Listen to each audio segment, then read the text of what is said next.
What's happening, you savages? Hope everybody's having a great day. Welcome back to another stream right here on Cassius Morris Official. And real quick, I gotta hand it to you guys.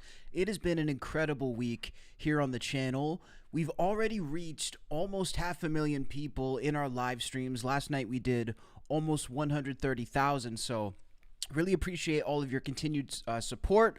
To all the new people, welcome in. Make sure to subscribe. Make sure to tell a friend. And if you want to show the ultimate support to this channel, make sure to consider hitting the membership button down below. Basically, it makes you an official channel member. You get some exclusive perks, but ultimately it's a way to say, hey, I like what you do. Here's a cup of coffee a month to support the channel. So make sure to go and check that out down below. So yesterday on the stream, we had a special guest, John Doerr, who just was featured in the latest MrBeast video with Kevin Hart, of course, the celebrity lookalike for Drake. He called in to tell us his experience. So I figured, why not go a little deeper on this MrBeast story and really delve in? Because yesterday we were looking at MrBeast, trying to get a sense of his authenticity, trying to get a sense of if this guy is really who he portrays himself to be to the public. And this story is now going viral for that exact reason. So MrBeast, who we can look up his net worth, by the way, I think just to open the stream, it's going to be important to look at his net worth.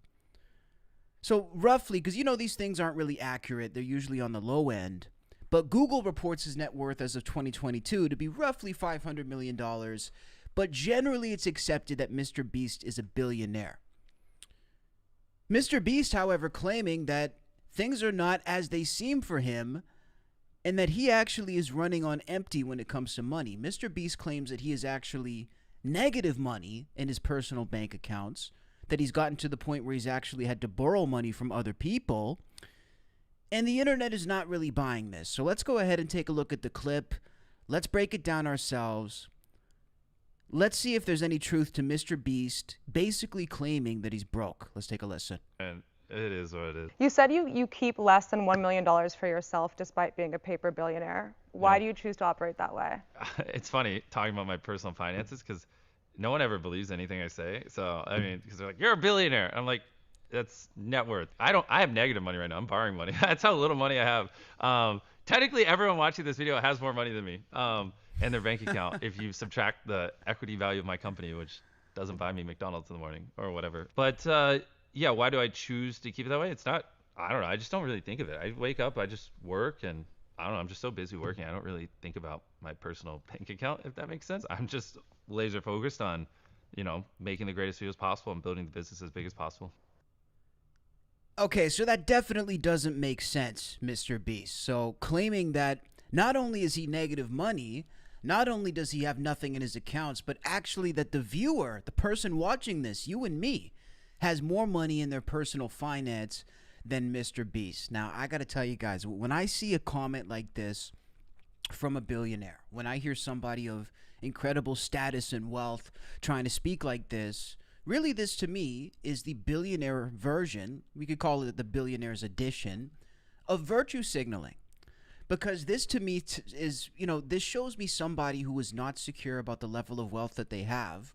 And if you're having this sort of internal dialogue, trying to convince yourself that you actually don't have that much money, this is to me a signal of guilt. So I think this is a guy who has tons of cash, more money than he actually knows what to do with, and maybe he doesn't understand why. Look, this is a YouTuber. MrBeast has spoken on the fact that he never anticipated becoming a multimillionaire, let alone a billionaire, from doing YouTube. This wasn't something that he saw in the cards. So maybe this is confusing for him and he doesn't understand why he has all this money and he's trying to rationalize. But whenever these billionaire guys do this, it really just sort of gives me the ick. Is that the new term that people use nowadays? That's the term. It gives me the ick.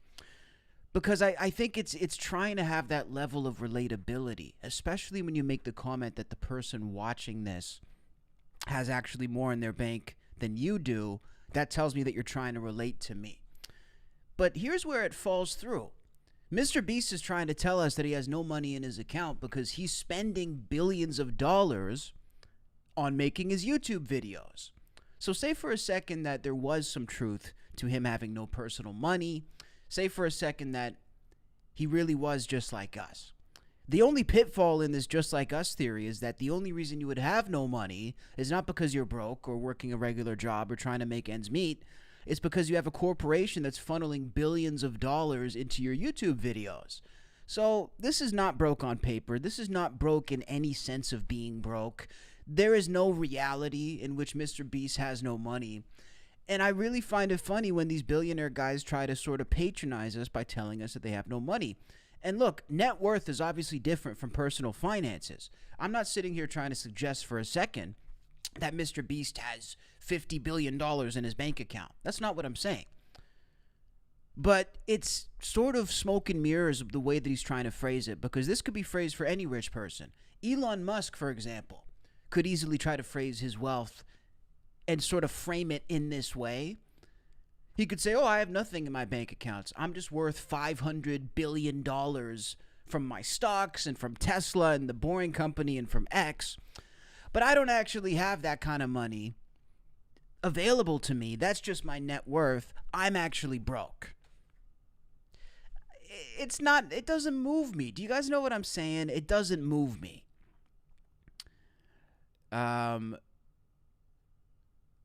Oh, people are trying to troll me in the chat saying RIP. Don't say RIP to people who haven't died. That's crazy. But yeah, so what do you guys think? Do you guys think that there's any chance that this is real? We'll let it play one more time just to really try to understand. Less than $1 million for yourself despite being a paper billionaire. By the way, $1 million a year ain't too shabby. But my question would be, why are you... First of all, if you're making billions of dollars and you're broke, if you're actually broke, that's just mismanagement of the company. Like, that's just financial negligence. So my question would be, if MrBeast is actually broke after making this level of cash, why? Why is he broke? That's literally just bad money management. You said you keep less than $1 million for yourself despite being a paper billionaire. Why do you choose to operate that way? It's funny talking about my personal finances because no one ever believes anything I say. So, I mean, because they're like, you're a billionaire. I'm like, that's net worth. I have negative money right now. I'm borrowing money. That's how little money I have. Borrowing money is where you lose me. See, I could believe that maybe your personal account has negative money, but borrowing money as a billionaire, I don't believe. Guys, do you believe this for a second? Just put a yes or no in the chat. Am I crazy? I don't believe this guy. Right now, I'm borrowing and it's money. nothing personal. I just... How the math is not mathing. That's how little money I have. Technically, everyone watching this video has more money than me in their bank account if you subtract the equity value of my company, which doesn't buy me McDonald's in the morning or whatever. But yeah, why do I choose to keep it that way? It's not, I don't know. I just don't really think of it. I wake up, I just work, and I don't know. I'm just so busy working. I don't really think about my personal bank account, if that makes sense. I'm just laser focused on, making the greatest videos possible and building the business as big as possible. Yeah, I think a questionable tactic here by MrBeast, but at the same time, look, it must be a bit of a challenging position for him to be in. When you're an influencer like this, you're actually catering to young people. I forget often, guys, how much young people actually basically control YouTube. This is like a young person space. This is, yes, a lot of adults watch it. I watch it. I would say my fans are more of a mature audience, which I like. I don't want to cater to a young audience, but most of these people who have big channels, they're catering to kids.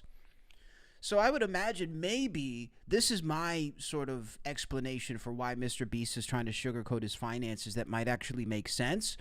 Maybe he feels uncomfortable flexing billions of dollars on like 12-year-old kids. Maybe it does. It must kind of feel a little bit weird when you have so much money. We got to put ourselves in his shoes for a second too. It's an embarrassment of riches to be at the level of a guy like MrBeast.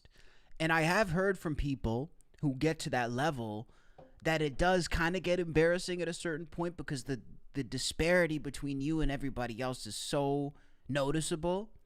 It's just so glaringly obvious, the difference. So I think that makes people uncomfortable. That would be my hypothesis here as to MrBeast. I think maybe it's just a lot for him. Let me see what the chat is saying. Borrowing money is smart. Use other people's money. Yeah, well, there you go. I would imagine he's borrowing money. When we're talking borrowing money, we're not talking $100. We're talking probably like $50 million, $100 million. just to put back into his stuff. Someone says, "Sounds good, Mr. Beast. Show the receipts." Yes, I would agree with that. And again, I don't begrudge him, by the way. But now that I'm tying it into his audience being young, I think it makes sense because like this is something a 12-year-old would believe, not a grown adult with a brain. Let's look at a couple other parts of this interview. Might be interesting. Mr. Beast reacts to people calling him AI, basically saying he has no personality. As part of this job interview, we checked your references, and Logan Paul said he thinks you might be a robot. Logan Paul thinks I might be a robot. Yeah, why do you think he said that? I don't know. People recently have been calling me AI. I'm not really sure why I keep getting called AI so much. I'm real. Tell me to do something. Put your hand on your nose. All right, look. That's exactly what AI would say. This reeks of AI. Then every comment's gonna be like, wow, the AI model learned how to touch his nose. I don't know. I think it's just like an ongoing joke, and it is what it is. You said you keep less He's than... like the new Mark Zuckerberg, though. Didn't they say Mark Zuckerberg is like a lizard alien man? And he has to pretend to be human or something. What was that video of Mark Zuckerberg? Mark Zuckerberg, I used to be human. That was like a funny ongoing joke. Used to be human. I think he said like I used to be human too or something like that. I was human. That's what it was. But it is going to bother you because you're human, and I was human. I am human still. But I was just referring to myself in the past. Not that I was not human. I don't know, man. Sounds exactly like something a robot would say. It's funny talking about my personal finances. Sounds a little bit suspicious. No one ever believes anything I say. They're like, let's see if they asked him about his content and his method. That's the one thing about Mr. Beast that I always find really fascinating. What did they ask him?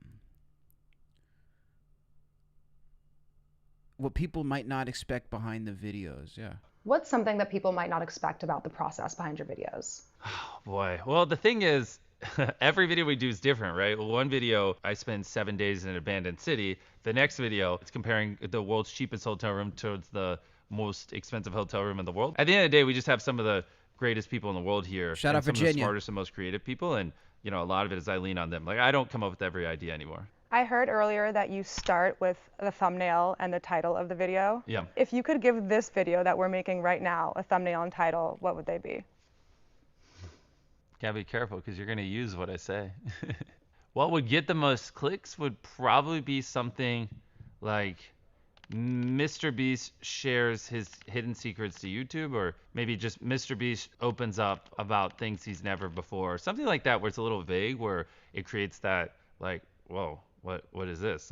I need to hear what he says. And then the intro, though, you really have to reaffirm whatever the title is, because your title and thumbnail sets expectations for what people click on. And if the expectations aren't matched, then people are going to click off, and then YouTube will stop promoting it. That's the one thing about Beast, is that he's incredibly consistent across the board. Every time I see this dude in a video talking about his techniques for social media, it really is consistent. He always is given the same message. And it's true. I would say there is a science to making content. Here's where people always approach me, because people will have all different types of content and they come to me and they want me to blow it up. I feel like you can blow up any type of content, but it does have to be within a certain set of guidelines. And I think Mr. Beast just found the right set of guidelines that makes it work. But his tactics are dead on. If expectations aren't matched, then people are going to click off, and then YouTube will stop promoting it. Your Squid Game in real life video is one of the most viewed non-music videos on YouTube. I want to look at this one. Do you still enjoy creating YouTube? Corner of a city. That's a good question. I feel like once you get to the top of the mountain, that's what I always wonder about. Like once you've done it all, once you've become Mr. Beast level, you're the biggest on the planet, where does that leave you in terms of fulfillment is what I wonder, because there's nowhere you can go from up. If you're at the top spot, this is what 21 Savage was saying about Drake on this one podcast, and he said he told this to Drake during the Kendrick beef, which is so genius. If you're already number one, there's nowhere else for you to go from there. So I'm always fascinated on how somebody deals with that. Seems like you're always doing a challenge. You had one last night. You have one tonight. Yeah, I'm filming a challenge right after this. Do you ever get burnt out? Oh yeah, definitely. I mean, I was taking a power nap right before this interview. Can I take a 5-minute power nap real quick? Most months I'm probably shooting 25 days. 5-minute power nap is psychotic. Listen, if you're able to sleep for 5 minutes and then wake up, I don't even want you near me. That scares me. It should take you a good 10 to 12 minutes just to at least fall asleep. 5-minute nap is psychopath activity. A month. It's a never-ending sprint, and you're really only as good as the last piece of content you put out, so you can never, let off the gas. No rational human would do this. You would only do this if you're madly in love with what you're creating and what you're doing, which is like why it's funny when people like ask me like, do you even enjoy it? I'm like, if I didn't enjoy it, do you think I would have given up all of my 20s to create content? You know what I mean? As part of this job interview, we checked your references, and Logan Paul said he thinks you might be a robot. Yeah, you gotta love it, man. You gotta love it. Dude, let me tell you guys, anybody who's considering doing a path in social media, there's two things you need to know. Let's say that you want to trade in your regular life to become a YouTuber and a content creator, a podcaster, whatever the case may be. Two things you got to know right from day one before you decide to do it. Number one, do you actually love it? Because that's going to determine your longevity. But number two, are you willing to put every single waking hour into something? Because let me tell you what, people think that, there's this perception that becoming a social media entrepreneur or a media personality and being self-governed and self-employed and, running your own YouTube channel, basically being your own boss, there's this concept that this gives you a level of freedom, which it does, but the only level of freedom it gives you is that you don't have to answer to anybody else. But that is a very minuscule thing that it gives you freedom from. You have to actually trade every other piece of your life and basically every other waking moment of your time in order to not answer to anybody else. So that's what I tell people. Yes, you're going to have the freedom that you don't have coworkers maybe. You don't have a boss breathing down your neck. If you're self-employed, if you're a YouTuber or a creator. But really the exchange is that you exchange everything else. It's a full-time job. If working for somebody else is a full-time job, working for yourself is even more than that. And it's actually not easier to work for yourself. It's quite a bit harder to actually be self-employed because everything falls on you. When the house, look, if you're employed by somebody and shit's hitting the fan, at least you can have a conversation about, well, this guy can pull his weight more. This dude should show up earlier. When you're self-employed and the business is going to shit, it's all on you. And what you're doing, which is like why it's funny when people like ask me like, do you even enjoy it? I'm like, if I didn't enjoy it, do you think I would have given up all of my 20s to create content? You know what I mean? So wait, does my chat like MrBeast? Just drop a yes or no. I can't tell. Why does everybody, I see a lot of people hating on him. I see MrBeast is a loser. He's a scam artist. He's going down soon. Chat, why do you guys hate MrBeast? It's funny, my family hates MrBeast too. My dad was like, man, I hate that guy. I think we saw some commercial that came on from MrBeast. My pops is like, I hate that guy. And then my sister's like, me too. I can't stand him. And I was like, why? Like, what, MrBeast, the YouTuber? Like, why do you guys hate MrBeast? Why can't you stand him? We just can't stand him. We hate him. I said, well, do you watch his stuff? No. Okay, so you just... I think it's when you get it to a certain level of popularity and fame, people just hate you. They know you, but they hate you. Jay says there's something off about him. Well, I agree with that, but I don't want to dogpile because I don't know the guy. That's the thing. Like, how can I dogpile on a dude on the internet and be like, yeah, there's something off about him, but I've never sat and broke bread with the guy. I don't know him. I mean, there could be something off about anybody, really. I don't know him. Pat, that's what I'm saying. I don't hate him because I don't know him, so there's nothing to hate. Shout out to Youth Among Us in the chat. Lord says, I think he's self-entitled. He wants to be paid for counting to 1 million while watching anime. Well, look, there's a level of entitlement, I think, to all content creators, because basically what any creator is saying is that it should be me. Like, anybody. I'm even telling you right now, look, with everything on the internet, we should be here. We should be watching this. So I think any creator who tries to pretend that they don't have a certain level of narcissism is full of shit. Those are actually the guys you have to watch out for. Those are the dudes who are really, really dangerous. The ones who are in the public eye who pretend they don't want the fame, or they don't want notoriety, or they don't want attention. I'll guarantee about anybody that you see in the public eye, they want all of that. If anybody tries to tell you they're not in it for the money, you're in it for everything. Because if you weren't, you know, if MrBeast wasn't in it for notoriety, he would be posting his videos unlisted, and he would just be watching them and enjoying them with his friends. So no such thing. We'll watch one more. MrBeast's biggest personal splurge. I'm kind of interested in that one. Are you guys like these clips or no? Big as possible. What has been your biggest personal splurge? One time, my fiance, she was studying in the UK, and I really wanted to see her. I don't live near a major airport, so like I have to drive 2 hours to an airport to then take a layover to get to places because our airport's so small. One time, I was like, screw it. I'm just going to rent a private jet and fly to her because I really want to see her. But if I don't rent a PJ, I literally just can't make it work because a PJ flight's 8 hours, whereas like commercial would be like 19 there and back. It's like so much wasted time. And that was probably like $150,000. I felt so bad, but I was like, I don't know. I just really want to see my fiance. Or That's a pretty basic splurge, though, for a billionaire, no? Private jet? I feel like a private jet, that's not much of a splurge for a billionaire. I have charisma. Thank you, Virginia. I appreciate that. Max says, amen, brother. All streamers are narcissists, just the same as OF or Instagram models. Sure. And again, I think a healthy level of narcissism can be good for a lot of things. I think narcissism in the appropriate doses is a very positive sort of mindset to have, or complex to have about you. When narcissism is a bad thing is when you think you're above other people. But I think a healthy level of narcissism is just being like, I'm good enough. You know, I think what a lot of people confuse for narcissism is just a healthy level of self-confidence. And I think it needs to be switched.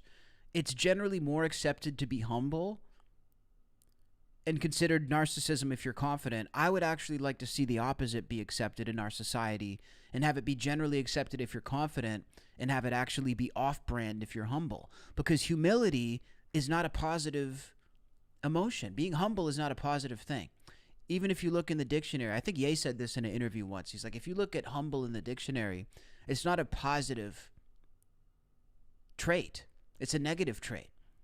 So I think, yeah, but it's all about admitting where you're at, bro. Lord says credit is due, and he did do some content, but he's making bad mistakes, putting out a lame cash grab action figure like he doesn't care about the environment. Yeah, I hear what you guys are saying, bro. So yeah, let me know what you guys think. Ultimately, I'm going to say that this is bullshit. I don't believe that MrBeast is broke. Look, when I'm turning on my TV in every country around the world and I'm seeing Beast games and MrBeast ads, I'm seeing this dude on every app that I use on my timeline. I was just in Vietnam at a random convenience store and I'm seeing Feastables on the shelf. So look, you're selling Feastables in Vietnam. You're the biggest YouTuber on the planet. You got billions of views. I don't believe that you're broke. I'm calling cap on this story. MrBeast, stop the cap. You're not broke. You got money. And if I got more money than you, then I would certainly be surprised to hear that. Hopping over to the next story, guys. So this is a pretty cool one for all of my Jackass fans. So where are my Jackass fans at, by the way? I feel like all the coolest people in like the late 90s, early 2000s watched Jackass. So they just announced a brand new movie, Jackass 5, is going to be coming out soon. All the original guys are going to be in it, of course, except for one, leaving fans to ask, where is Bam Margera and what is his involvement going to be in the new Jackass movie. Now, Bam was last saying in his recent TMZ appearance that he was going to fight to be in this movie. It was very important for him to be a part of the fifth Jackass, noting that he was actually sober now, and he is maintaining that he's sober, so he's able to do it. That's at least where Bam has been coming from. But now in this new update that we just got from TMZ, Bam is saying that he won't film new stunts for the Jackass movie. Let's go ahead and take a look at this clip right now. Hey Bam, great to see you too. How are you? I'm great. I wanted to say, I know we saw the new Jackass movie was just announced. I mean, we're hearing you reached an agreement, for them to use your old footage. So how did this all come about? Well, if you had a laundry list of the chain of horrible events of the 2 years of COVID that they put me through, spending my own money at an alarming rate for therapists, doctors, and treatment and all this, only to sit me down and tell me you're not in the movie and you're not getting $5 million. I watch Dateline and people kill other people for a whole lot less. So I have a lot of PTSD from it all. And, just having the title now of ex-Jackass star Bam Margera, I have to live with that. The humiliation, the abandonment, and just embarrassment of it all, I had to let it go. And everyone was like, you need to let, everything that Jackass did to you go. I'm like, I did let it go. Goodbye. So, now I'm very happy skateboarding again. My wife is a stretch coach. She got my legs back to being 20, and I'm getting all my skate sponsors back and then some. And my only other focus is keeping this perfect marriage more perfect, and my 8-year-old son, Phoenix the Wolf, who lives right here in Los Angeles. But they did ask me, they said, we're going to sift through a lot of old footage to try to create something new. And I said, hell yeah, go for it. Because I remember filming so much funny shit that never made it to the movie simply because it's probably, it would be too long or it's just too gnarly. But I mean, I said, yeah, have at it. So as far as I know, I don't have to film anything new and I don't want to. Oh, okay. But I know your fans would want you to film something new because I know there's going to be maybe some new stunts, there's no chance that you would. I'm just too hurt by it, and I already accepted the fact that I don't want anything to do with it anymore, and only time will tell. But right now, at this time, I don't want to do anything. Okay. Have you talked to, Johnny Knoxville or Squash the Beef, or have you two? No, I haven't. I'm still friends with everybody on Jackass, but I mean... Yeah, we just saw Chris Pontius, but which was nice. But for Tremaine and Knoxville to sit me down after everything I've been through and just simply say, you're not in it and you're not getting the $5 million that you usually get. I mean, 50% of the reason why Jackass exists is because of CKY. So, I was very angry, and now I'm not angry, I'm just hurt. And as of now, I don't even want to think about reuniting with anybody. Okay, so what would it take for you to... Is it accountability from, Knoxville? Yeah, it's accountability. I mean, they're always saying, like, you got to stop playing the blame game and quit being the victim. And I'm like, I went through 2 years of hell. You're in the movie, you're not in the movie. Go to therapy, go to treatment. Go see neurofeedback for $800. I'm like doing all this stuff, and then for them to say you're not in it, I'm like, well then you. So my feelings to them are still you. Tell us how you really feel, Bam. So Bam Margera breaking down all the latest information with the Jackass 5 movie. So from the sounds of it, Bam will appear in this feature film. However, they made him an offer where they don't actually have to deal with him being on the set. That's at least what this sounds like to me. They said, look, Bam, we want you in the movie. We accept that you're part of the Jackass family. We want you to be part of this celebration, but we can't work with you. And honestly, based off all the information that I've learned from the last Jackass movie, I mean, we had, different people making the movie actually come do interviews right here on the channel. We had Rick Cossack. We had different people. It was not easy to make that movie, and everything that happened with Bam during that time, I think, took a really big toll on everybody in the Jackass family and in that camp. So I wouldn't imagine that they would want to go through that again. That being said, it makes a lot of sense why this would be a big deal for Bam to be involved not just in this movie, but the last one too. He talks about the fact that they tried to record with him, they tried to get him sober, they tried to put him in the 4.5 movie, and it just didn't work. And, you know, it makes sense why Bam would be jumping at that opportunity, because $5 million is the figure that he mentioned to be in the last Jackass film. $5 million. Look, and I'm not here to throw stones at Bam or insult Bam or try to tear him down in any way, but $5 million for a guy in Bam's position who's had substance abuse issues for a number of years. He hasn't been working in the mainstream scene to the level that he used to. This is a guy who used to have shows on MTV, feature-length films coming out in the movies. This dude used to be making millions of dollars. That money obviously slowed down. So to be looking at a $5 million paycheck when you're in the current state that you're in, you just spent all this money on legal battles and taking yourself to treatment multiple times. Like he said, he's spending his own money. So yeah, you're going to want to get that $5 million. It's going to be a big deal for Bam. And on top of that, this is something that's deeply rooted in his soul. This is something that he helped pioneer. And anybody who does their history about Jackass, who knows the actual story behind Jackass, they know this doesn't exist without Bam. This does not exist without CKY. And everything that Bam did, he really forged a whole new genre of entertainment within the skating space, which then turned into the stunt space. But whatever it was created by Bam. And this was really his thing from the inception. And he's still that guy. Sober, not sober, going through issues or not, he's still that guy. So I can see both sides of this completely. Look, I can understand why they probably don't want to try to get him again to come down to the set. One day he's sober, one day he's not. I know he's unpredictable and probably hard to work with. And on Bam's side, I can understand why he would desperately want to be in these movies. This is what he created. This is his baby. This is also his ticket to financial freedom yet again, becoming famous yet again, and rehashing the glory days of Jackass. So what do you guys think? Let me know down below in the comments.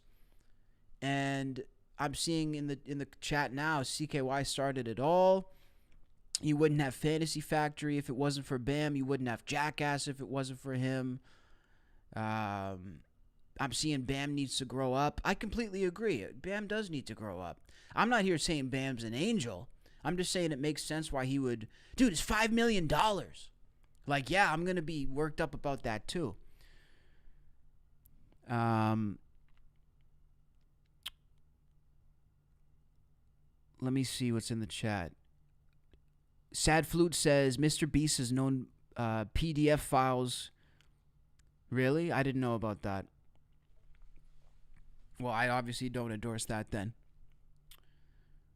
Somebody says Bam should start a YouTube channel. That's a great idea. Yeah, I tried to interview Bam, and they had quoted me a figure at the time. I hit up his people. I said I wanted to get him on. This is when the last movie was coming out. And they quoted me a few $1,000s. And I didn't want to give it to him, to be honest, because I'm like, this dude is, at the time, he was a raging alcoholic publicly, like going through meltdowns in public places. I think he trashed a restaurant or something like that. I had two people who tried to get me to pay them a couple $1,000s to come on and do an interview with me that I said no. I've never, like I said, I've never actually gone through with paying for an interview, but I've had many offers. And again, I'm not opposed to it. I would do it. I just haven't done it. But the one was Bam, and the other one was Orlando Brown from That's So Raven. Both of them wanted a couple $1,000. But again, I'm not going to give somebody who's in active addiction, who's spiraling, $2,500. It just doesn't feel. I could, but it just doesn't feel right. So yeah, hopefully Bam does get his life together. I agree with the chat 100%. Okay, so Steve-O was talking on it. What did Steve-O say? Wait a second. You know, Inside Bam's recovery, Steve-O gets real about Bam.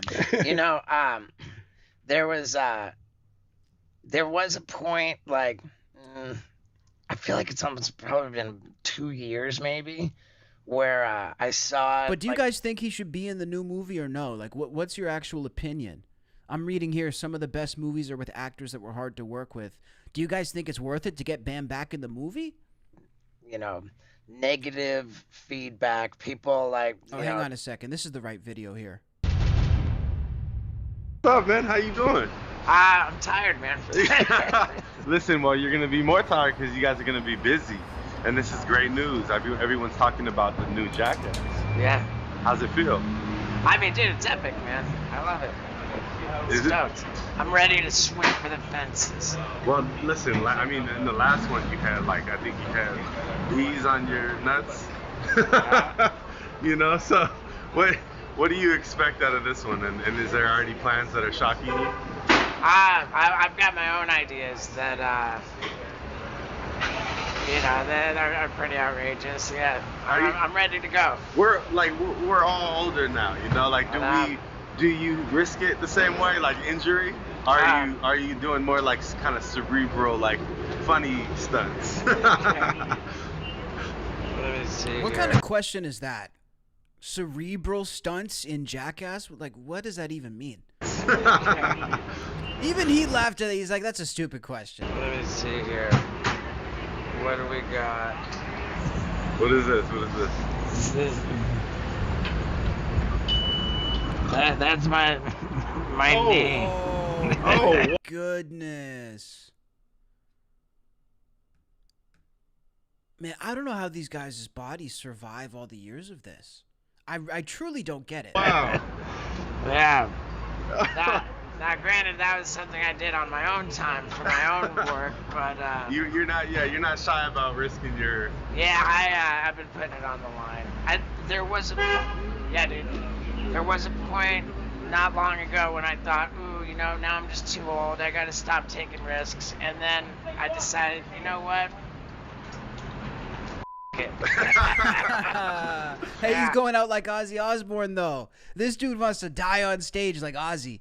He's just going in a blaze of glory. Well, listen, it's exciting.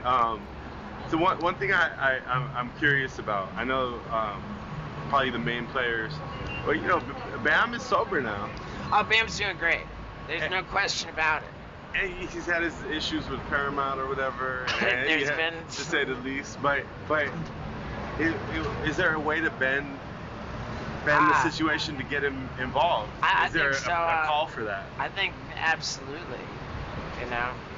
I think that still some stuff needs to be worked out, but there's nothing that would be better than a full circle redemption, triumphant return, and us to ride into the sunset like on a win, all of us together, I the love whole that. band. They're not going to ride into the sunset, though, because they've been saying this after every movie.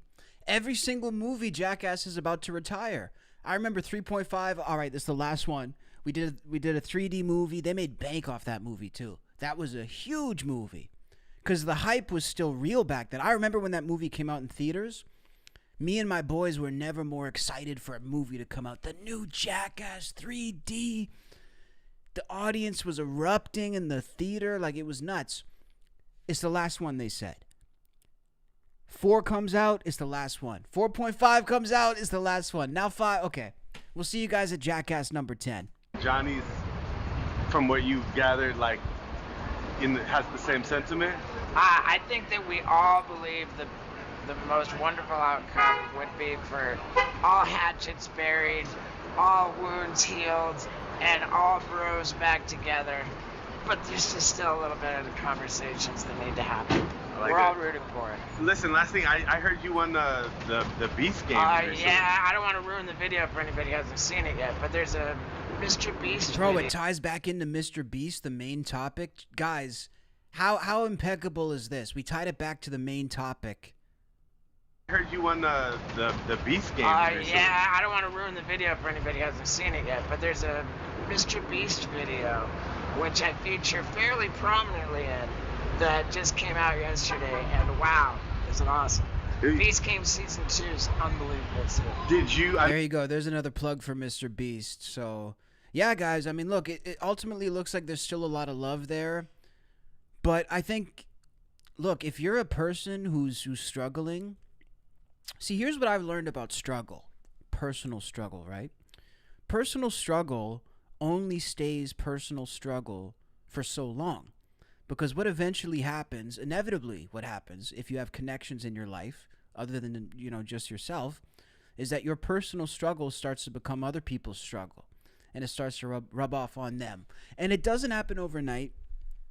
It doesn't happen overnight. It doesn't happen in a week. It doesn't happen in a month. But eventually, if you keep rolling in your own shit and staying in your own struggle and you don't address the problem, people are going to get sick of your shit because it's becoming their problem at that point. It's not just you who's facing it, and I think that that's one of the saddest things that something like addiction or whatever, it puts other people through it with you. But this is what people need to realize. So when I'm seeing in the chat that Bam needs to grow up, he needs to get his act together, I agree. Because this is what these things do. We'll look at one more before we hit the next story. I want to look at my favorite Bam stunt just while we're here. And by the way, I'll hit his people up again. Let's see if he'll do it for free now. I'm not going to pay you $3,000 to come on. I have another guest too who wanted me to pay a couple grand. I mean, it's not like I have tons of money. It would definitely put a dent in my finances to pay a couple grand, but for the right guest, I would do it. I'll make the money back. Here's my favorite. So this is probably my favorite Jackass moment, but definitely my favorite Bam moment. And rest in peace, Ryan Dunn.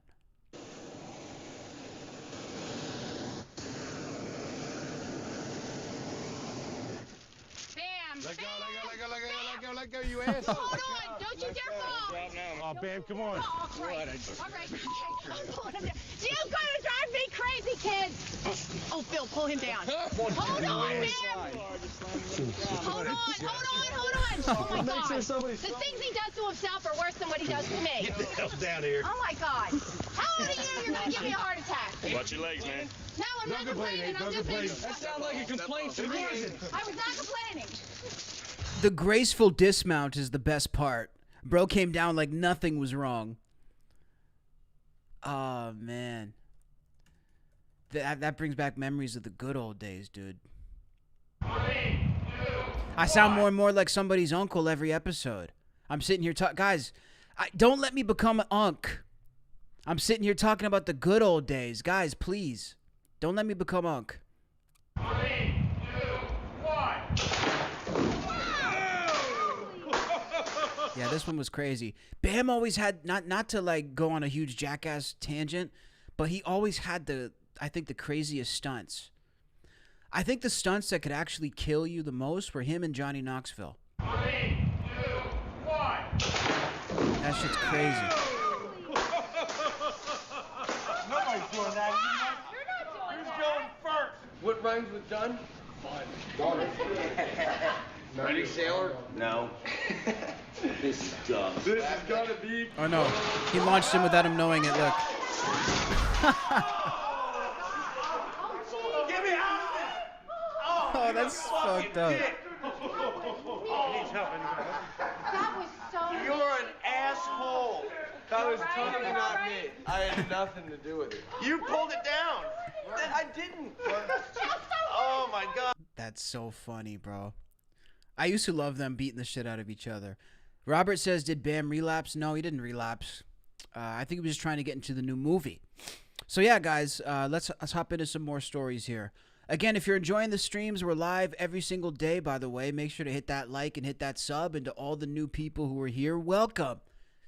Welcome to the good side of the internet, where we can all sit here and try to make sense of what's happening in the world around us. Some more stories here. We got a lot of different stories. Let's see, where do we want to start? Where do we want to start? It says Snoop Dogg was briefly censored at the Golden Globes because he was too high. What is this? Snoop Dogg too high? I don't think there is no such thing, is there? You all are winners. But the real winner. I'm high as a motherfucker right now. Y'all had me here too damn long. The winner is Good Hang with Amy Poehler. Unc was off that gin and juice. Unc hit the G and J right before tapping in with everybody, man. Shout out Snoop.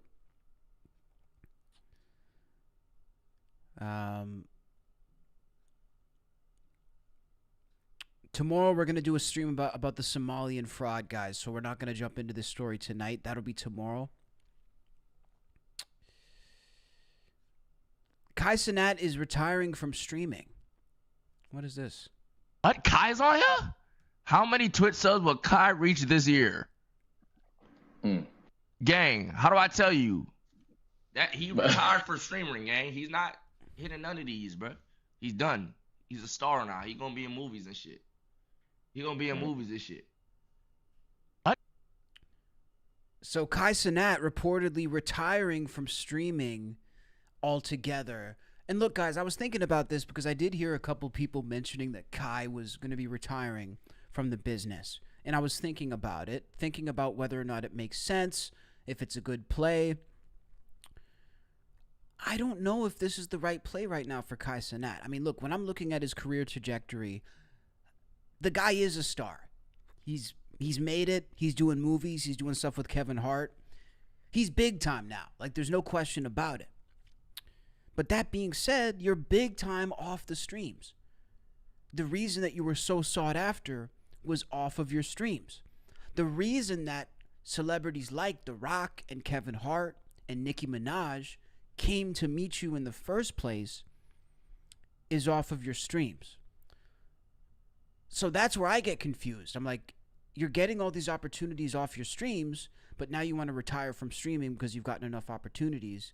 I mean, I think it can work. Look, Kai's got enough juice where he can probably do whatever at this point. And I would imagine, too, he's got enough money to probably do whatever. He strikes me as a guy who probably has a good financial manager. I think he probably has enough stocks and bonds and, you know, tax-free savings accounts to probably never work again.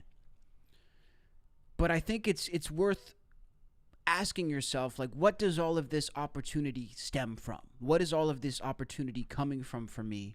Why has all of this come my way? And have all these things gone in my favor? You know, you look at a guy like Howard Stern. He just re-signed with Sirius Radio for another couple of years. He's in his 70s. He's literally, how old is Howard Stern? He's like fucking 73? He's 72. So he just re-signed his contract. So this is what I'm talking about. When you have a good thing going, because Howard's the type of guy who understands. The only reason he's Howard Stern on America's Got Talent and in the movies and all this other stuff, Howard Stern could have, been big on the radio for 2 years and then said, I'm retiring. I'm too big to do a radio show. I'm just a celebrity now. But he knows, like, the only reason he's getting these opportunities is because of the radio show. So that's what I worry about with Kai Cenat. I'm like, at this pivotal time in your career to be jumping away from the spotlight, I don't know if it's a good move. To be completely frank, I don't know if it's the best move. A security guard at Rod Wave's Miami show walks off the job after his manager stopped him from showcasing his talent. No way.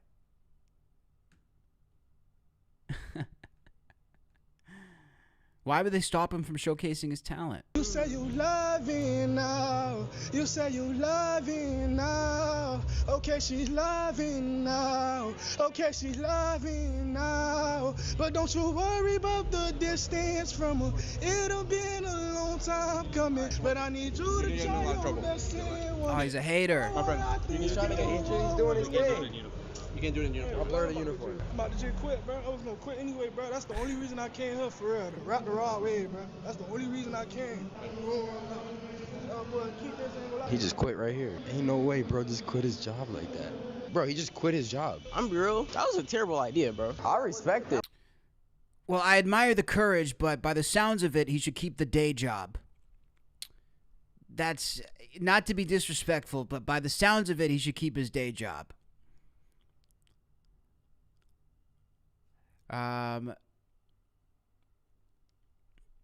Let's take a look at this. So Will Smith is saying that he has some sort of curse around him. What is this? He says he spoke to Biggie 4 hours before he was killed and spoke to Prince 8 hours before he passed. What? He says, don't call me. Will, I wasn't going to call your freaky ass anyway, my guy. Bro's got his wife in an entanglement with a 20-year-old dude. He's got his wife wearing the pants in the relationship. She's got more balls than him. I mean, I don't want anything to do with the Smiths, to be honest with you. I wasn't calling, and I was in no danger of calling. Biggie, 4 hours before he got killed. And I talked to Prince 8 hours before he died. I talked to Prince, and he called and he was pitching. He was saying that me, him, and Jay-Z should start an entertainment company. And he said he had talked to Jay and he wanted to do it. And we talked that night, and in the morning, he was gone. I don't know what that says about me. Well, I don't think it. It says you're the kiss of death. You have enough experiences in life. Look, things happen. Lightning strikes and you have enough. Oh, no. I'm like, nobody, don't call me. Don't call me. I think you've had plenty of phone calls. I'm sure you're okay.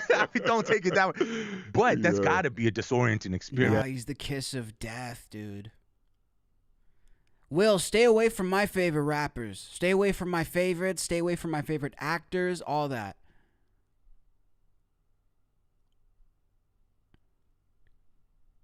Let's look at this. So this dude was trolling in Canada saying Canada needs ice. Oh my God. I'll tell you guys, as a Canadian, I know this made people very, very angry. Because one of the things Canadians love the most, even at their own detriment, is the fact that they're not America.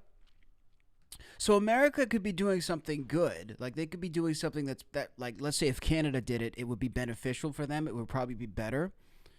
But Canadians will be happy that we're not doing it just because it means that we're not America. Like the independence factor for Canadians is a big deal. They want to feel like they're very different from America when we're not really. It's just sort of America light. It's like America in the parts of it where capitalism is less developed. But it's still essentially the same idea. Anyway, let's look at this clip here. Professional trolling. Canada needs ice? No. Why not? Sorry, I don't want to If discuss. we were talking about Americans attacking Canada, that'd be a different story. But ICE has no relevance to what we do up here. Yeah, so you don't think we need immigration enforcement of some sort Why? to deport all the illegals? Why? Why not? Why? Aren't they why are they doing in the States? There's probably a reason behind it. There's criminal offenses going on in Dollarama every day. We don't get those people to deport them to some other island. Maybe we should we? You're very conservative. I'm not going to talk to you anymore. Sorry? What if we deported you? Why would I get deported for what? For asking silly questions. That's not a crime. That's not a crime. But it's still a silly question. It's still a silly question. Okay. All right, have a great day. Oh, those boys ate him up though. Hang on a second. Bro came ill-equipped for the two old men. These two old guys are like the two Muppet guys that sit on the top of the balcony and they talk to each other. What was it? The Muppet balcony guys? Those are the guys this dude just went up against. This dude went up against these two ill-equipped, bro. This man was ill-equipped for the duo. But that's a good point. I mean, and it is a pretty valid point that I do like to ask to the people who are really, really fixated about this immigration stuff. Where's that same energy? And again, I think illegal immigration is not a good thing. I mean, I'm not going to sit here and endorse it. But where's that same energy for all the crime happening domestically in the country? And that guy did have a good point. Like all the people stealing from the liquor store in Canada or stealing from the dollar store, they aren't illegal immigrants. They're locals. They're people who are Canadians in most of the cases. So we got to keep that same energy for our domestic crime on the ground as well. That's the thing. People want to point the finger, and it's a lot easier to point the finger. That's the one thing I find about the people who are tunnel vision about illegal immigration. Because yes, it's bad. Yes, it should be curved. Yes, there's lots of detriment from illegal immigration. Anybody with a brain will admit that. But it's not the sole source of crime. And it's a very selective perception of the issue when you focus on just that. It says, I Show Speed. What's this? I Show Speed fell in love instantly after meeting Miss World Africa. Woo! This is Woo! Miss World of Africa. Yes. Miss World Africa. What does that mean? It is basically all the world came together for a competition, beauty pageant competition, and I won second place. So Miss World Africa. So you basically the most beautiful girl in Africa. Absolutely. Look at her. You're gorgeous. Look at her. Do you like the coffee? I do like the coffee. You know, Ethiopia is the origin of humankind, so you're Ethiopian too. So I mean, Wow, she's gorgeous, bro. Chad, I'm not gonna lie. If I had those eyes looking at me like that, it might be over, son. It might be over, son. For real. Don't be looking at me like that unless you want a family type shit. Goddamn, my boy I Show Speed raking it in. I've been loving these Africa streams though, man. And it's funny too with Speed. I swear we're connected on some sort of cosmic level, because right when I first got here to Asia, Speed showed up to Asia and he started going through all the same places that I've just been, that I'm in now. And then I started looking at going to Africa, and now I see Speeds in Africa. I'm like, this motherfucker just, we're cosmically linked or something. Has to be some sort of connection there. Hopping over to this next story. So independent journalist Nick Shirley has been getting raked over the coals the last couple of days. I'm honestly super surprised, actually, to see the reaction people have had to Nick in the past week since the Somali daycare story dropped. I mean, I thought it was phenomenal reporting. Really, really well done, and it clearly made waves across the world. But people are now aiming their target right at Nick, and for some reason he's come under fire for, again, the motivation behind it is sort of unclear to me, but nonetheless it's happening. Let's take a look at some of these clips from his new Channel 5 News interview, where people are calling him everything from stupid to uneducated for reasons that I don't quite grasp at this time. So let's watch the video and maybe I'll get it. Asking how do you gain credibility and trust? Well, you say a fact for a fact. And the fact is that the first thing I think of when I think And the of fact Somalia is, what are is Somalians Captain known Phillips. for? Pirating. Well, that's in Somalia. There's no pirates in America. Who's stealing all Okay, the... that's a pretty crazy statement, I'm not gonna lie. What are Somalians known for? Pirating. I mean, he's not, is he wrong though? I mean, guys, think about it. When I'm thinking about, okay, what are Somalians known for outside of pirating? Exactly. Asking how do you gain credibility and trust? Well, you say a fact for a fact. And the fact is that the first thing I think of when I think And the of fact Somalia is, what are is Somalians Captain known Phillips. for? Pirating.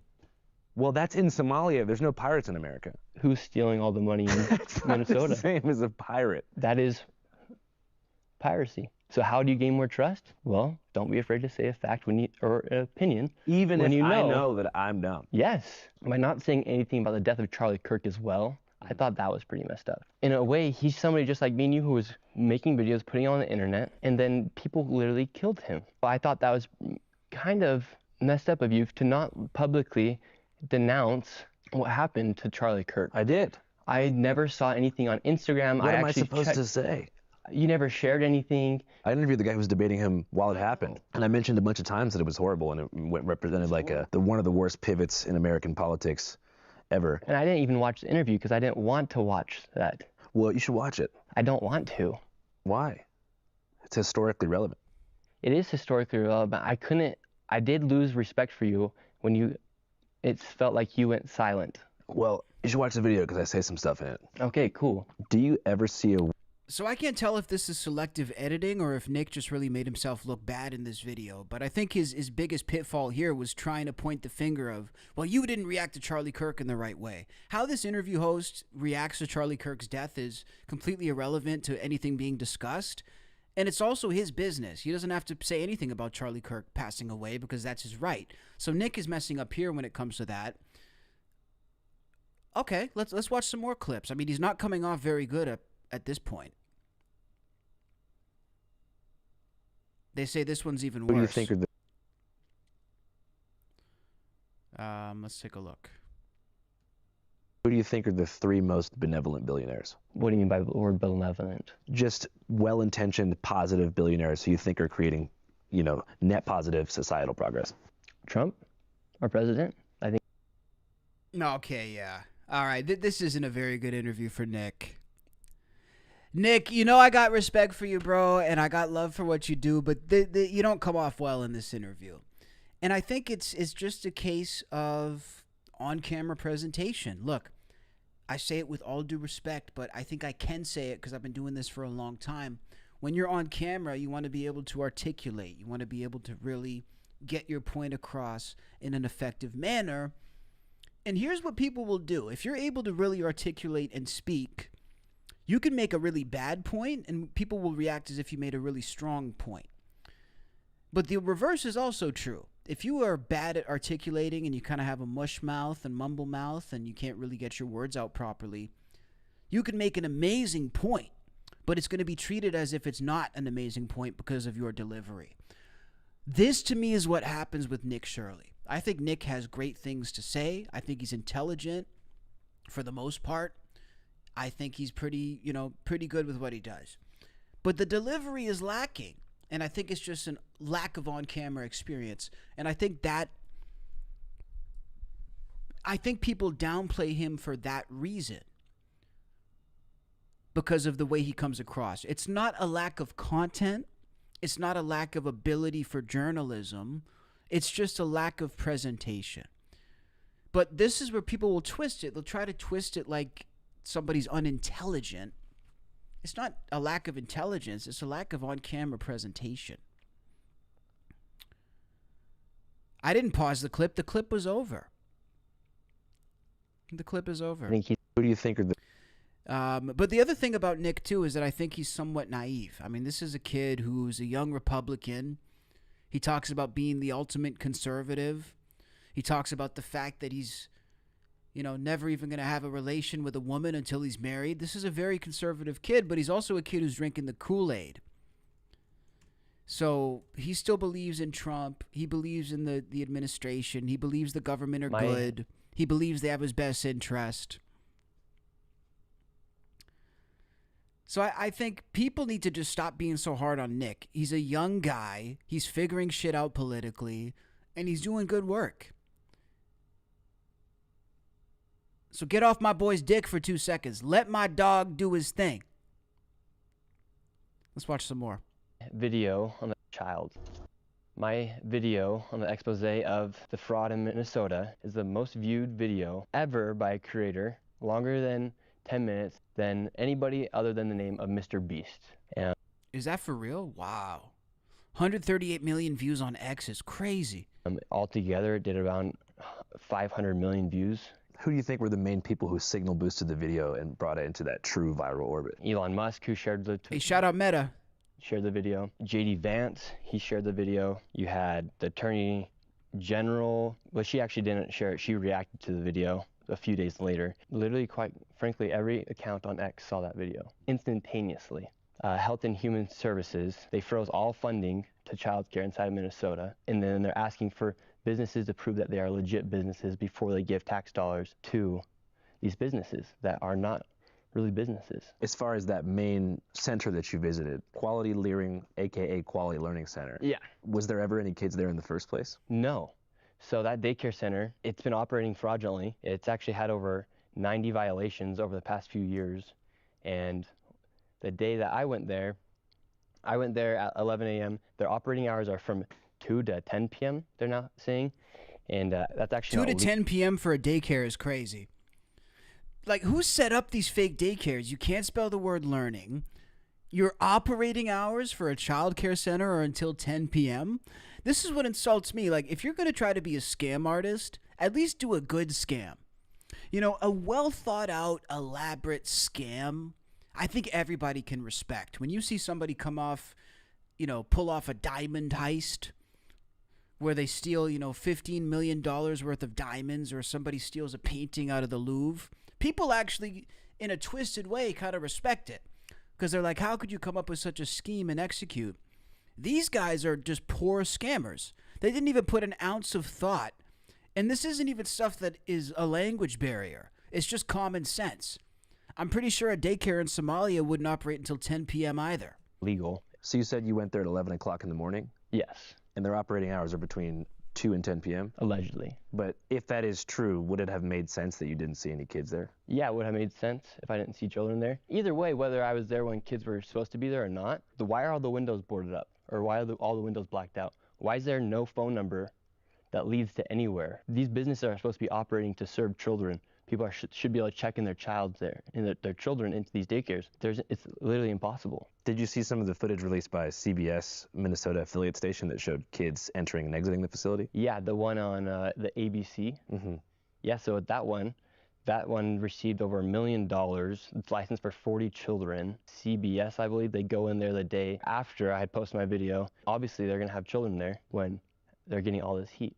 I take my kids here, 2 o'clock to 10. Yeah, there's a lot of kids inside. And same thing at that daycare. Why are all the windows blacked out? This is a daycare. Why can't a lady just give me a paper to enroll a child? Yeah, blacked out windows is creepy too, because wouldn't that be like a safety hazard for the kids? I mean, coming from Canada, the only buildings that are blacked out with windows are the cannabis shops, because I guess people had some sort of stigma about buying weed still when it became legal. But that's, from where I'm coming from, I've never seen blackout windows in any business establishment except for a weed shop. Certainly not in a school or any sort of educational facility. This door is locked. This facility is licensed for 40 children. Well, I guess maybe. I'm just trying to think from all perspectives and help you clear up some misconceptions. Yeah. I mean, I figure like if you're going with a camera and like 3 or 4 dudes, some of whom were like larger security looking guys, some had face gaiters on, maybe there's a fear that there's like something weird going on, or it just seems unfamiliar and they feel like they don't want to let you in. Yeah, they might feel that fear. Debbie in the chat says the operating hours need to be from 6 a.m. to 6 p.m. to get money. See, so they're not even following the rules. If they're operating legally, why would they have anything to fear? And the neighbors around it said they have not seen a child there for 8 years. If you go on Google Maps right now, you can actually see the images of the daycare progress over the past few years. And starting in 2021, the door is boarded up from the image from Google Maps. So I think if you show that, it's actually pretty crazy to see. And then they moved the building and they cut open a door on the backside of the building as well, where they had a quality learning center. One man's been living there since 2017, hasn't seen a single child. And when I go and post my video on X, a lot of people were saying, well, Nick, you went during winter break. Well, actually, I went December 16th. School was still in session, so kids should still be going to daycare. The following days after the video then goes viral and gets over 100 million views, they have a person come out and he says, no, we're open. I'm the manager. I'm the son of the owners. We're open. I'm the captain now. At that same time, simultaneously, the lady who's in charge, the Commissioner of Children of Minnesota, says the daycare closed a week ago. Quality Learning Center, which Brown says permanently closed last week. While we have questions about some of the methods that were used in the video, we do take the concerns that the video raises about fraud very seriously. So I film my video, daycare is allegedly open. Then, a few days later, the lady says that the daycare was closed, while that guy is outside telling people that the daycare is open. I mean, it seems like that learning center has had a serious history of violations. Quality Learning Center, yes. Yeah. Quality Learning Center is insane. 2020. Yeah, it's literally not a daycare. But how could they have violations related to childcare if there was no kids there? Yeah, the way they're operating inside of there, they had the violations. Those people are not able, they were operating fraudulently inside that daycare.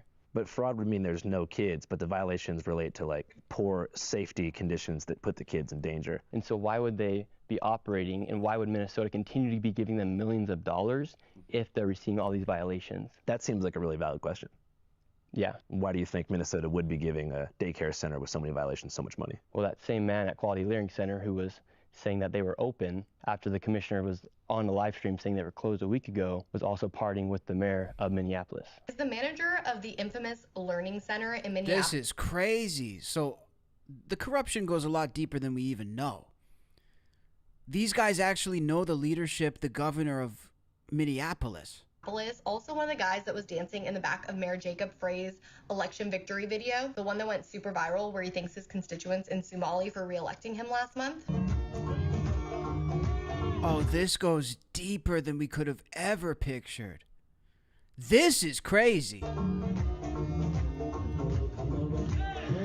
Because that was the thing I was going to say. The only answer to why would this happen, if that's a legitimate question, is because somebody's making money off it. Obviously. I mean, you don't think it's just the daycares that are making money. I would imagine the state gets a lot of money off this too. I'm sure there's a trickle down. And there's no chance that this isn't like backroom handshakes going on. So you feel like there's kind of like some nonprofit industrial complex type of deal happening? For sure. And the agenda is just for people to leech off the government and get free stuff? 81% of the Somali population inside Minnesota is Yeah, I'm not going to lie. Minnesota's a mess.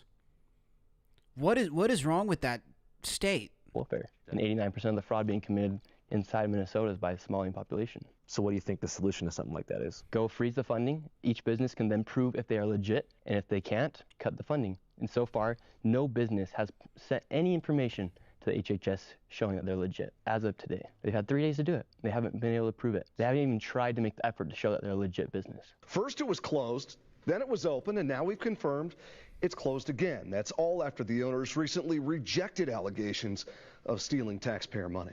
Do you trust America and the government specifically to handle our taxpayer funds correctly and properly if they have access to more of them? No, I don't think any of us should. I mean, just last year alone, over $120 billion were misplaced. So you have a general distrust in the government? No, I don't have a distrust necessarily in the government, but do I think we should trust the government 100%? No. It's kind of like having faith. Like, do you want to have faith in that God's real? Yes. When we die, will we for certain know exactly where we're going? You kind of walk with faith in a way where you hope that the people that you elect are going to work for your best interest. Do you know for certainty that the best thing is happening inside the country? Every single time you pay taxes, it's going to go to the place that needs it? No. But on that case, do I feel certain that I know where I'm going to go when I die because of my faith? Yes. But does that mean that it's going to actually happen? Who knows until we pass the other side. So, and then another thing is, we as Americans, how should we feel comfortable knowing that there are daycares receiving millions of dollars while some families are paying upwards of $70,000 a year for their children to be going to daycare? Did you ever hear about the Amy Bach case? The white lady? Yeah. Yeah. Amy Bach acknowledged the government has proven fraud among meal sites and vendors that she sponsored under Feeding Our Future, but that it was others, not her. If you look at the probe that began in 2023, as far as like COVID era, scamming and different types of fraud, there's been over like That's really likely, by the way. The woman who's running the operation acknowledges that there was fraud, but she says it was somebody else and not her. What a ridiculous excuse. That's the best she's got? Care. Did you ever hear about the Amy Bach case? That's the best excuse she's got? Yeah, it happened, but it wasn't me. White lady? Yeah. Yeah. Amy Bach acknowledged the government has proven fraud among meal sites and vendors that she sponsored under Feeding Our Future, but that it was others, not her. If you look at the probe that began in 2023, as far as like COVID era, scamming and different types of fraud, there's been over like 60 convictions and millions seized from the fraudsters who took the money away. Yeah. But you feel like the state hasn't done enough. Well, Tim Walz has said they've been stopping to fight fraud since 2019, 2026, and they're still having millions of dollars being stolen, billions of dollars. Breaking political news out of Minnesota. Governor Tim Walz, who of course was the Democratic nominee for vice president in 2024, has ended his re-election bid for governor. This comes as pressure has been growing around this widening welfare fraud scandal. We've got conspiracy theorists, right? So Tim Walz has just had enough, man, honestly. I mean, can you blame the guy, by the way? Like, look, for me, from where I'm sitting, when I look at the way these politicians are treated and the stuff that they have to go through, you wouldn't catch me dead in politics unless I was making a substantial amount of money. Like, I would need to be living exceptionally well. I'm talking like $2.2 million home, mortgage paid, vacations. Like, I would have to be living really good because I don't think it's worth it. The shit these people go through, it's not worth it. When YouTubers. Like, only if you're living like a doctor when you go home is it worth it. breaking into our daycares, demanding access to our children. So I've decided to step out of this race, and I'll let... Wait, he says a YouTuber broke into a daycare? What a ridiculous... Is he serious with that? He can't be serious. It's been growing around this widening welfare fraud scandal. We've got conspiracy theorist right-wing YouTubers breaking into our daycares, demanding access to our children. Oh, what a ridiculous statement from Tim Walz. First of all, Nick Shirley is not a conspiracy theorist because there's actually no conspiracy theory. It's just an actual conspiracy to commit fraud. So last time I checked, a conspiracy theory was some sort of harebrained, wacky idea about something that is or isn't happening. The Somali fraud in Minnesota is happening. It's not a conspiracy theory.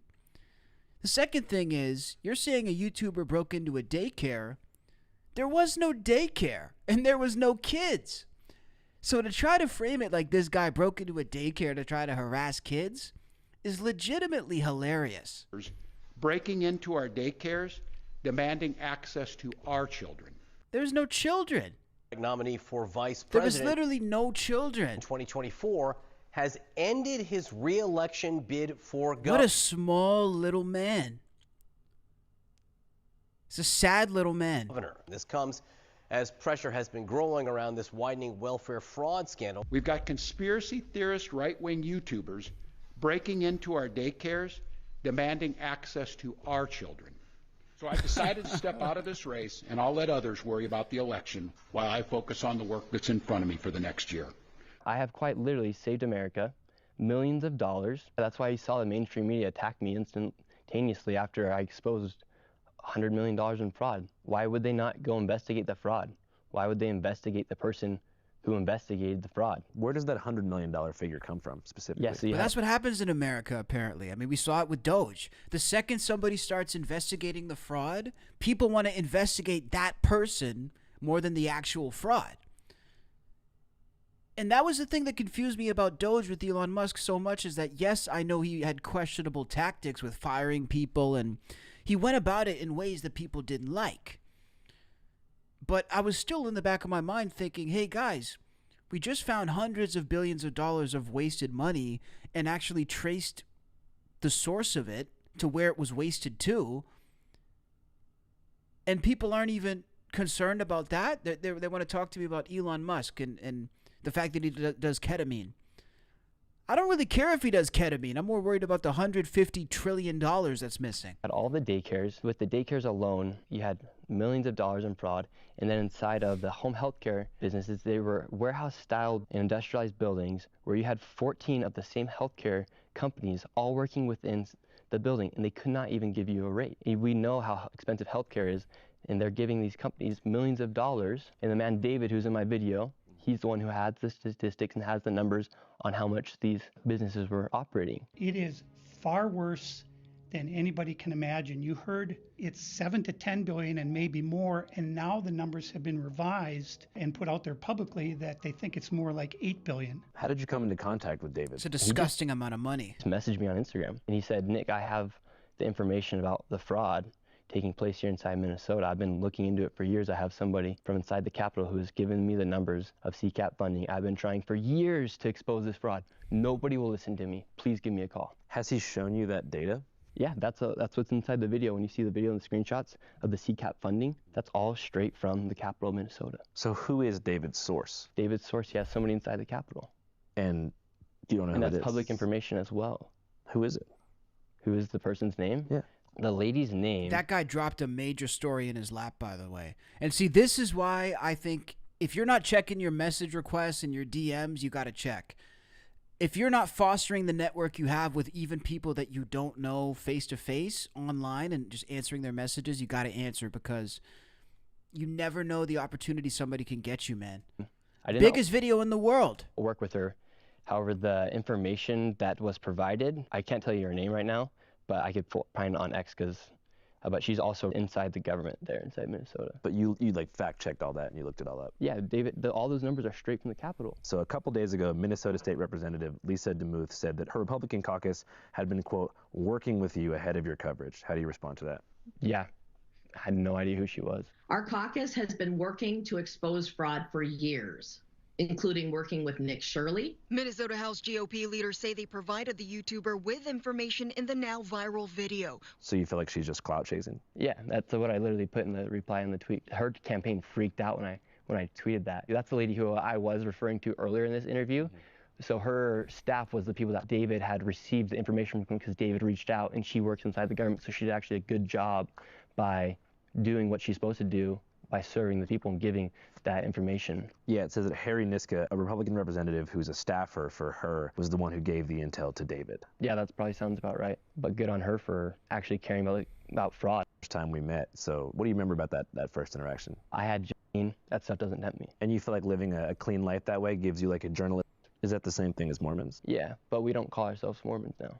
So he talks about his religion and his religious conviction. Sports was my entire life when I was younger. True American life. Yeah, true American life, going to church, getting decent grades, having fun, hanging out with friends, riding your bike around. And you said the church. What kind of church? Yeah, so member of the Church of Jesus Christ of Latter-day Saints. Is that the same thing as Mormons? Yeah, but we don't call ourselves Mormons now. Because of South So Park. he's a Mormon?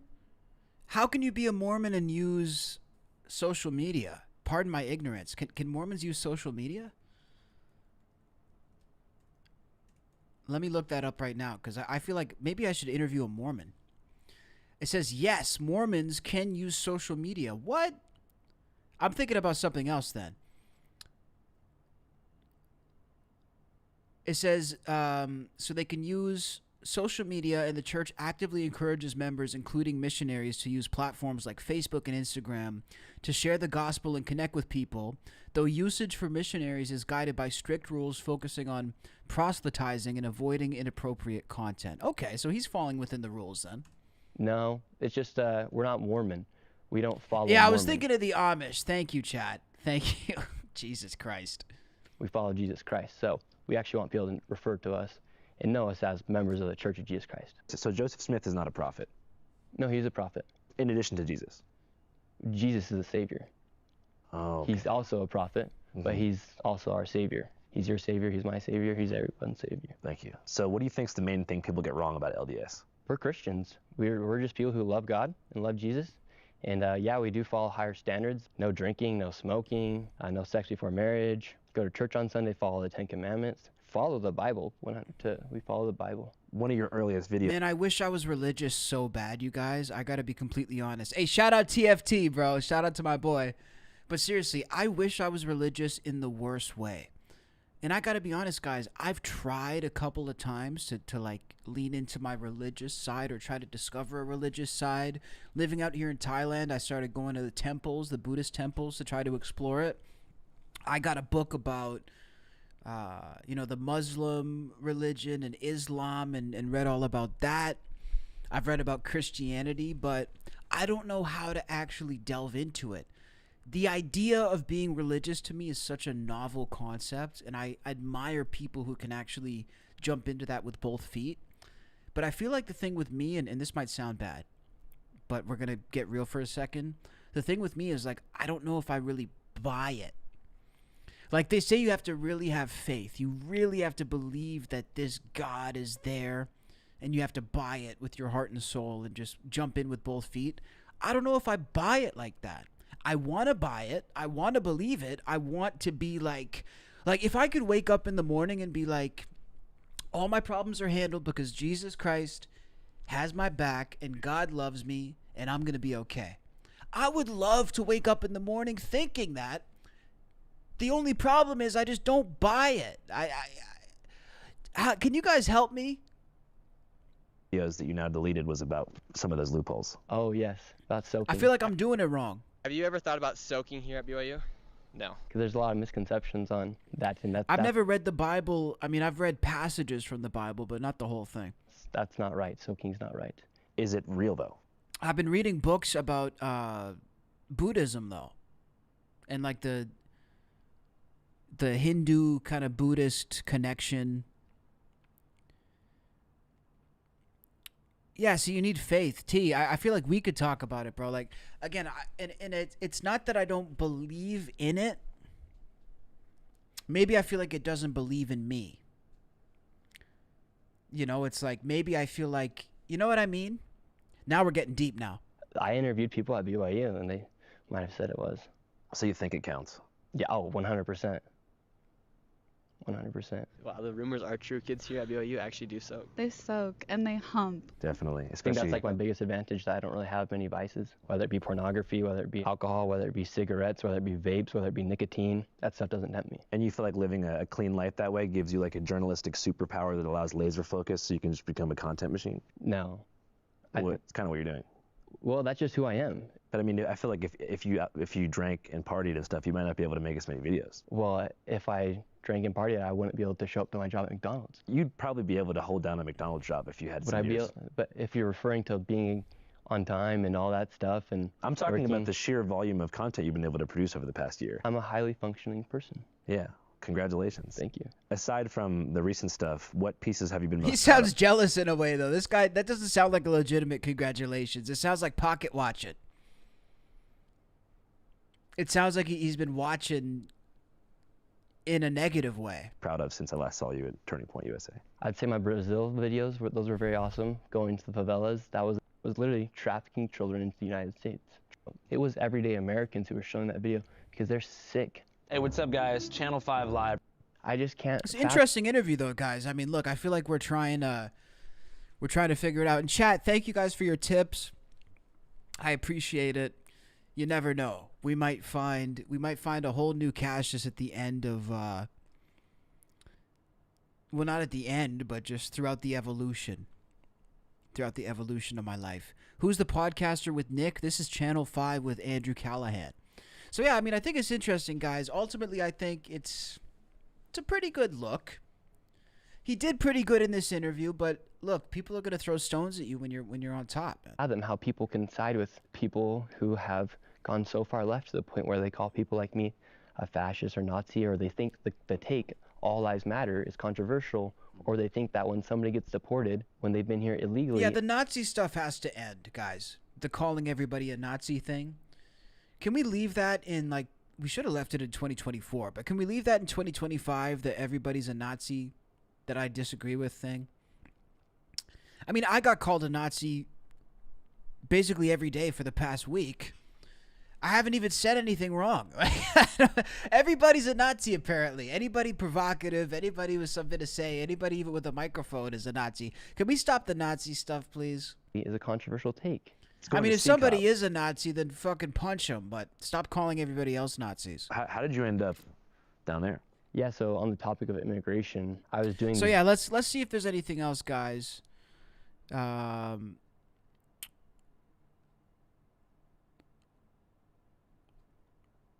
Nick said he lost respect for Andrew. Oh, we already saw that clip. Yeah, I think that was a pretty interesting interview. I'm not gonna lie. So yeah, guys, that's pretty much it. Hopped on, talked about MrBeast, talked about some stuff. Oh yeah, there was one thing I wanted to do too. So a lot of women on podcasts have been doing this thing where you put in your criteria and you get told the likelihood of finding your ideal partner in a relationship based on your criteria. Now, this is interesting to me because, and the reason I mentioned that women have been doing it is because a lot of women have been getting a wake-up call, a reality check, when they see that the standards that they have for their man, for their dating partner, are actually not realistic. Many of these have come back at like 0.001% chance that this partner actually exists. So I figured I would test it to see how my logic, my reasoning is compared to these IG models, these OF thoughts. And maybe I'm just as delusional. Maybe my dream woman doesn't even exist and I'm never going to find her. So let's quickly fill out the chart and see what we got. So obviously it's going to be a woman. They're asking me, does she want kids? I'm going to say no, because like I said yesterday on the stream, I think having kids in today's era is a selfish move, and you're basically sending a death sentence not a death sentence, but it's like kind of a sentence to live a miserable, broke life unless you have generational wealth. I think if you don't have generational wealth and you don't have a safety net for a kid in today's day and age, you probably shouldn't have the kid. So I'm going to say no kids. That's my plan. And if a woman came around who was able to convince me or change my mind, I might potentially go for it in the right circumstance, but I'd have to have a lot of money. It's really all I can see when it comes to that is money. Okay, age. Okay, we're talking, I'm 27 now. If we're talking the perfect woman for me, she can't be too young in her 20s, because then it's like, no. I'm going to say, I think 23 to 35 is a pretty good age range for me right now. I think the oldest girl that I dated at this point was like 33. I'm 27, so I'm going to say, I'll say 23 to 35. Height, bro, guys don't care about height. Guys don't care about height. I'll be like 5. Let's go like 5'5" to 5'9". I like a woman who's a little shorter. I'm the taller one. Watch, they're going to tell me this woman doesn't exist. Minimum income. See, this is shit that men don't care about, though. Men don't care about a woman's minimum income. That's why a dude can date a woman who works at Taco Bell, but a woman who only wants a CEO in many cases, or a dude who's, you know, in business or finance. But minimum income, dude, $0. I don't give a shit. If we're in a committed situation, let's say I'm 10 years, 5 years, 10 years down the line, you don't need to make any money. I'll put 10 grand. She could make 10 grand a year just like selling trinkets or selling like random shit. Ethnicity, bro, I'm going any. Fuck it. We ball. We're just going any. Religion, any. Or maybe I'll put like a Saudi chick. Can she smoke? Yes, fuck it. Not cigarettes though, no. Guys only care about looks. I know. Meta, they need to put something that we actually care about on this thing. I'm going to say she doesn't smoke. She could drink. Exclude married. Exclude obese. Absolutely. Why would I click an option to include obese? Okay, guys, so this is my type. So look, based on the data here, I mean, we're going to get the actual percentage. It doesn't look like it's going to be that hard for me to find the perfect woman. All I need is a woman between the ages of 23 and 35 who doesn't want kids, between 5'5" and 5'9". I like a shorter thing. Income is whatever. As long as you're able to just chill with me, you're good. And we're going any ethnicity, any eye color, any hair color. Let's go. Let's see what we got. So apparently my percentages of finding my ideal partner, oh my goodness, 0.50% of all women in the United States meet my standards. So that means that's only 841,000 of the 168 million women in America. Wow. And I didn't even think I really had high standards like that. Interesting. Well, he's forever alone, guys. But why is that only 50%? So let's say I put 120,000 a year. It's going to be lower, right? Yeah, 0.14. So why do they think women make no money though? I didn't even put a crazy amount. That's unreal. So anyway, guys, figured we'd hop on tonight. A couple of fun stories. If you guys have been liking the streams every single day, make sure to like, make sure to subscribe, make sure to show some love across all different platforms. I've been having a lot of fun coming on and talking with you guys. It's been a great time. Tomorrow we're going to do a stream about the Trump ruling that just came out about the Somalians. There's new developments that are going to affect the legal status of immigrants in the country. So we're going to break that down tomorrow. Look at some more stuff about the fraud investigations and much, much more. And a lot more fun clips. Interviews coming up. So a lot of good stuff coming, guys. So again, make sure to like, make sure to sub, make sure to show some love.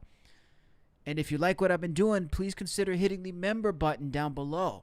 Gives you a cool badge, access to exclusive perks, but mostly it just says, hey, I like what you do. Here's a cup of coffee every month to show support to the channel. We're on the road to 100,000 subscribers. We're going to hit that soon. So, guys, thank you again for tapping in. Always a great, great time, and we'll catch you guys tomorrow.